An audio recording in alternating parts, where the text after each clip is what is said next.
from an island. You know, we're surrounded by water. That's not a disadvantage to me. That's probably the biggest advantage I personally think that we have.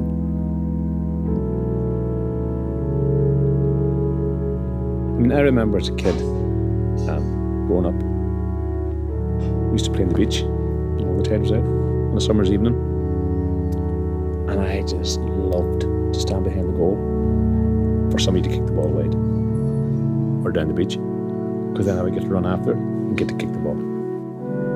Kids growing up in towns and cities, they want to play for Man United, they want to play for Liverpool, they want to play for Arsenal. I think when you grow up in Arranmore, you want to play for Arranmore.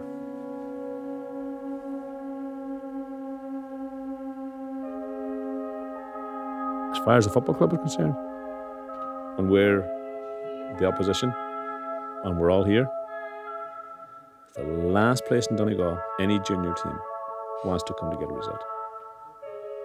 Because you know what they have to do? They have to cross that water.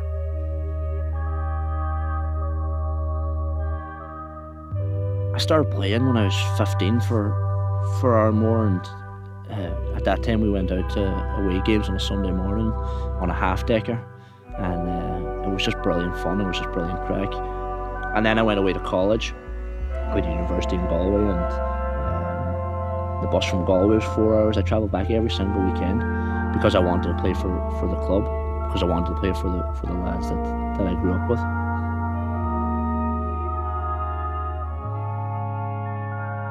Salmon fishing was banned in 2006. In 2006 there was 600 people on the island. They closed the fishery down, and indiscriminately closed it down, with little or no regard to the people who depend on it. Now in 2018, the youngest child in Arranmore is 3 years old. Now, I'm not very good at maths, but to me, if you don't have kids, it's done. Party's over. And it just doesn't affect, most importantly, the island, but then it affects all the fantastic things that the island have to offer, and all the fantastic things that the island are very proud of. Our football club, our language, our culture, our very being. You save a fish, but you destroy a way of life. I have young cousins here. My grandparents are here. I'm lucky enough to still have 3 of my grandparents. In the last 20 years, the population has gone down quite a bit. And the numbers in the schools have gone down quite a bit. And that's going to continue to happen until eventually there's no kids in the schools. I mean, they fought for years to keep one of the national schools opened because it was on the brink of closing down. And if that ever happened, then it would be lights out. I've often thought about what it is that draws islanders to islands. And there's no easy answer to that. It's a longing.